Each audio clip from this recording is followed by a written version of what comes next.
Well, good afternoon.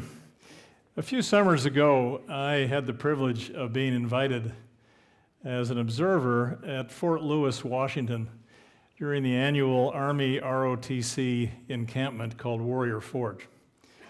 And I was there for a week watching some 6,000 plus Army ROTC cadets between their junior and senior year in college, there for this 5-week encampment. The visit made a deep impression on me. First of all, because of the caliber of young persons that I saw going through their daily exercises, the creativity, dedication, commitment they brought to their tasks. And also, frankly, because they spoke a language about courage and honor and duty and service and love of country without apology and with great authenticity in a way that, frankly, you simply don't hear on this and many other college campuses that I visit. But the other reason, probably more lasting reason the visit made an impression on me was because of a question that was often put to me and that the senior officers who were running the whole encampment exercise would often put to each other in one form or another. But the most frequent form was simply, this was at the height of the Iraq War, incidentally, and they would ask, how can it be that the army is at war, but the nation is not? How can it be that the army is at war, but the nation is not? That question got under my skin, and it really encapsulates the topic that I want to discuss with you here this afternoon. The more formal way to describe my subject matter is to say that it's about civil-military relations. It's about the relationship between the particular kind of armed force that we have here in the second decade of the 21st century and the civil or civilian society in whose name and on whose behalf that force fights. And I want to call your attention in particular to two dimensions of that relationship between the military and civilian sectors of our society, and I'm going to call them, these two parts of the topic, social equity and political accountability. So let's begin just by taking a look at some of the salient characteristics of the force we have today. It is, first of all, quite a small force.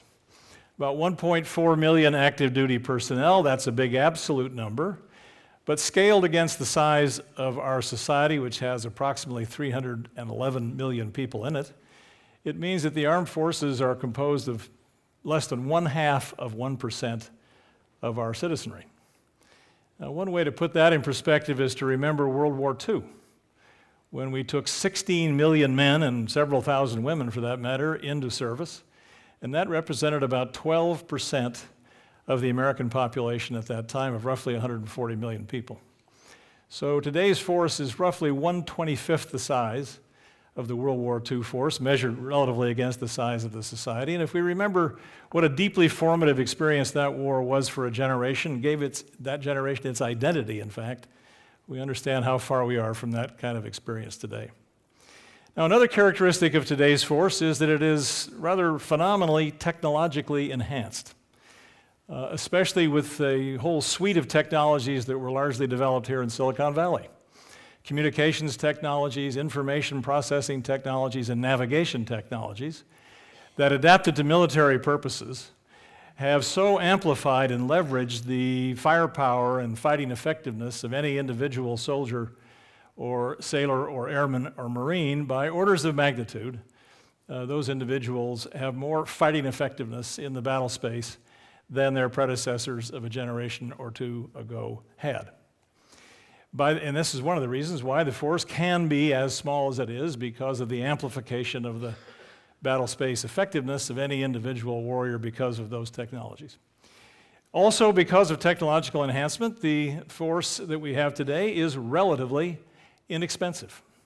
Now again, this is a point that comes as a surprise to many people, and well, it might, because the absolute size of the Pentagon budget for fiscal year 2015, the year that's being proposed, the budget's being proposed for next year, is almost $500 billion. That's a lot of money, to be sure.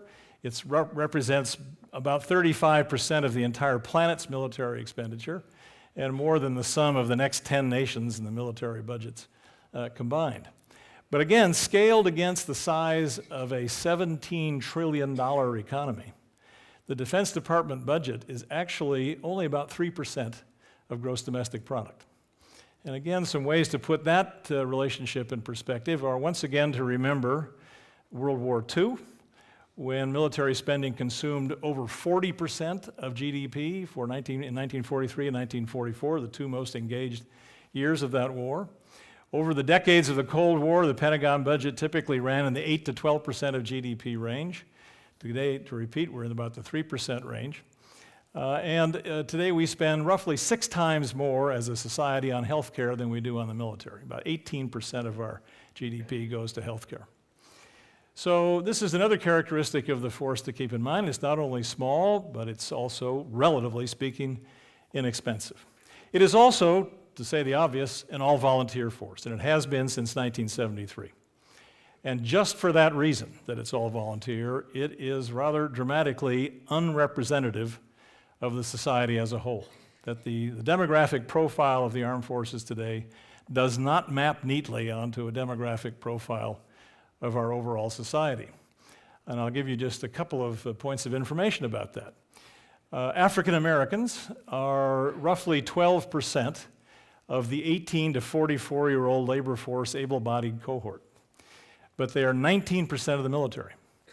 So African Americans are rather dramatically overrepresented in the military. And these numbers incidentally come from a Pew Research Center survey about 2 years ago. And another metric, which to me is, if anything, even more arresting about this, is that if we take the 18 to 24-year-old age cohort, that's college-age young people, in that cohort in civil society, about 36% of all young persons in our country between the ages of 18 and 24 have had some exposure to a college classroom. In the enlisted ranks of the armed forces, that number is 2.6%. Now, Secretary Robert Gates, I'm going to go to my crib sheet here because I don't want to misquote somebody as important as that. The Secretary of Defense Robert Gates, in a speech at Duke University in 2010, highlighted these very facts when he said the following. He said, "The propensity to serve is most pronounced in the South and the Mountain West, and in rural areas and small towns. Concurrently," he said, "the percentage of the force from the Northeast, the West Coast, and major cities continues to decline." And then he added something further. He said, "I am also struck by how many young troops I meet grew up in military families, and by the large number of our senior officers whose children are in uniform." Now, that last point is another one that I encountered at Fort Lewis when I was there a few summers ago, because at that time, as it happened, just coincidentally, the senior officers in the United States Army, the general officers, rank of brigadier general and above, had just completed a kind of survey of themselves and generated a bunch of data about themselves. And among the things they had found out was that there were, at that time, 307 general officers in the United States Army. And amongst those 307 general officers, that's brigadier and above, they had 180 of their children in service. And they spoke about this with a mixture of both pride and anxiety. Pride that their children had hearkened to the call to service, pride that they were following in the family tradition of service, but also anxiety that these people were quite articulate about, that they willy-nilly found themselves complicitous in the creation and sustenance of an intergenerational military caste that was largely reproduced from within the ranks of military culture and was not drawing people from general civil society to replenish its ranks. Now, I thought that was an interesting enough proposition that I came back to campus and my research assistant and I tried to figure out how many children of the 535 elected members of the United States Congress were in service. 435 in the House of Representatives and 100 in the Senate. To the best of our ability to determine, those 535 elected federal officials had 10 of their children in service. And I think those numbers all by themselves suggest something that we should reflect upon about the depth of the civil-military divide in our society here in the year 2014. It would be outrageous and a gross distortion to say that we have a mercenary force. But it would not be such a distortion to say that we have a force that we have recruited from some of the least advantaged sectors in our society, and that we were able to put that force into the field without civil society breaking a sweat, with very little skin in the game, either in terms of the endangerment of our children or our pocketbooks.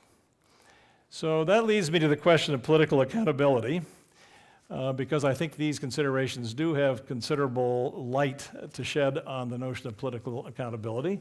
Remember, Article 1 of the Constitution gives the Congress of the United States the right to declare war. Congress has done that exactly 5 times in American history. But the constitutional provision is a reminder that the founders wanted public engagement in this all-important decision about waging war. So I want to here invoke another Secretary of Defense by the name of Gates, no relation to Robert Gates. This is Thomas Gates, who was the Secretary of Defense in the Eisenhower administration and was commissioned by Richard Nixon in the late 60s to head the commission that came in with the recommendation to create the all-volunteer force, which we went to in 1973.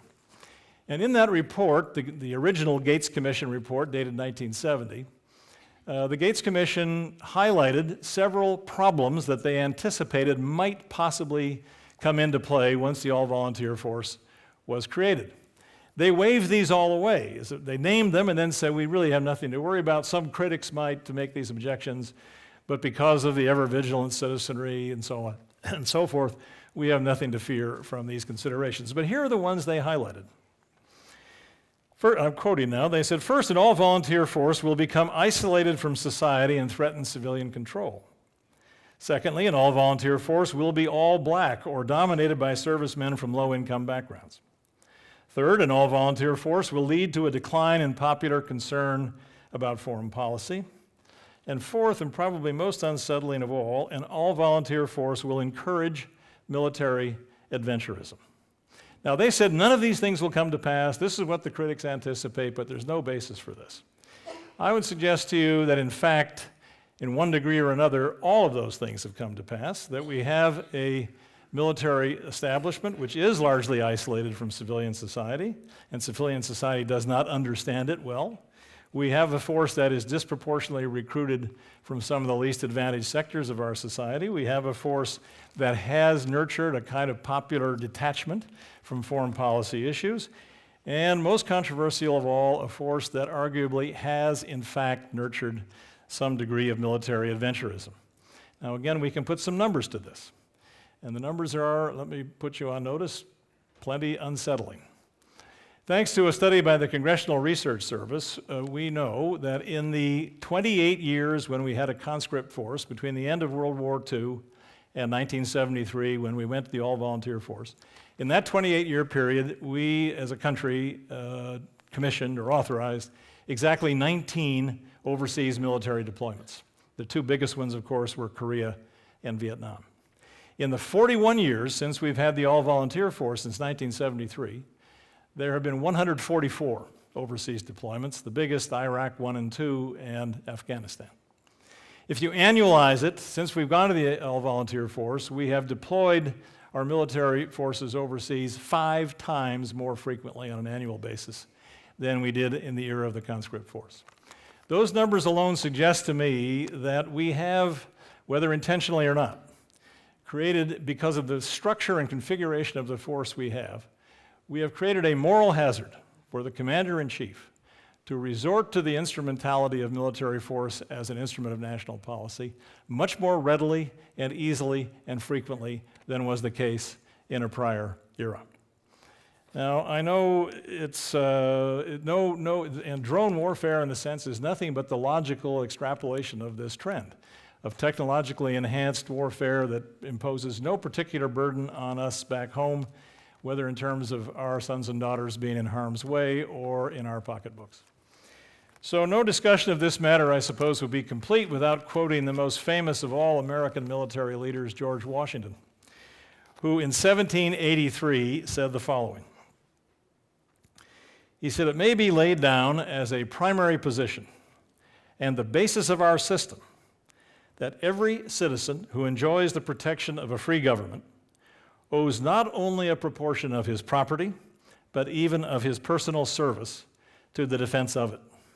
That is not the system we have today, and I invite you to think through what are the implications of that fact for fairness and equity in our society, and especially for political accountability when it comes to the crucial decision to shoulder arms. Thank you.